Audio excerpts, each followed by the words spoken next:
Well, hi there, Internet.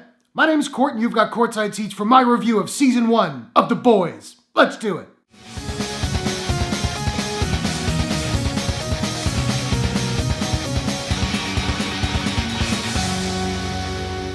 So this series dropped on Amazon Prime the other day. I'd heard good things, I'd seen a couple trailers, I was looking forward to it, so I binged it, and I'm glad I did. I'm a little late, but boy do I want to talk about this thing, so let's do just that. I think this season is amazing. It's gritty, it's grimy, it's violent, it's funny, and it feels very prescient. It's got elements of Sin City and RoboCop and Watchmen and Kick-Ass and Mystery Men, if you remember that one. I love that movie. I've not read the Dark Horse comics by Garth Ennis and Derek Robertson, and now I really want to. Now, this series imagines a world where superheroes are real, but it's not an idyllic world, and they're not idyllic people. It's really played rather more realistic. You know, these superheroes are governed by their parent corporation, they're subject to approval ratings and shareholder consent, and it explores that old adage that absolute power corrupts absolutely, and we learn that our heroes with relatively unchecked power are not good people at all. The show is kind of a heightened reality, but it comes across as very relevant to our sort of social media driven current world. And the entire cast is very strong, but some of the highlights for me were Jack Quaid,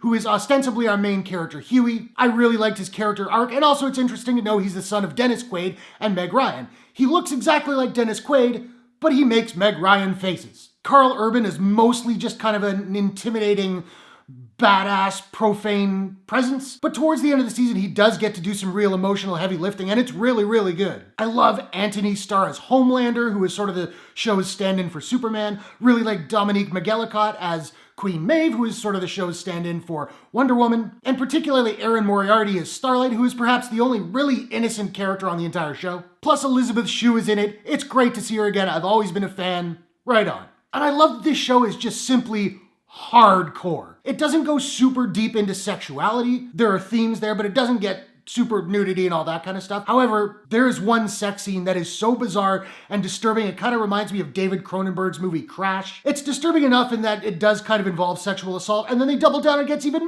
more disturbing for a very different reason. That is all I will say. You'll know it when you see it. Seriously, this show takes no prisoners. And it revels in its violence. And we're not talking like MCU level violence. We're talking Tarantino level violence, Eli Roth level violence. It's extreme. But given the presence of the show, it doesn't feel forced. It feels organic. Looks pretty organic too. And the show looks really beautiful. Most of it is shot here in Toronto, which I always think is cool. When you see the Vought building, which is the home of the Seven, which are this team of superheroes, it's this big sort of glass tower in the sky that's kind of a stand-in for Avengers Tower, except it's actually Roy Thompson Hall, Toronto's Roy Thompson Hall, with just a CGI tower built on top of it.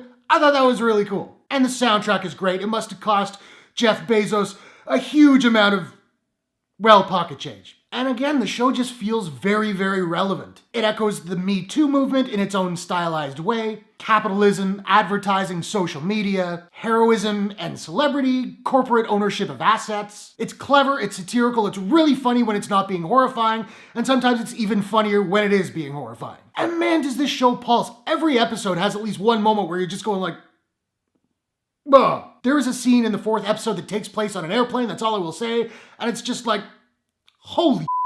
And the show really got me to believe this world, which is great. Halfway through the pilot, I was like, I'm in, and the series maintains the level of quality all the way through its 8-episode run. Sure, there is some clunky dialogue in there some places. Some of the swearing feels a little bit forced. There are a couple plot points that are a little bit predictable. And while most of the visual effects are actually really strong, there are a couple moments here and there that look a little wonky. But that's about it I have for negatives. I loved Season 1 of The Boys. Season 2 is filming in Toronto right now.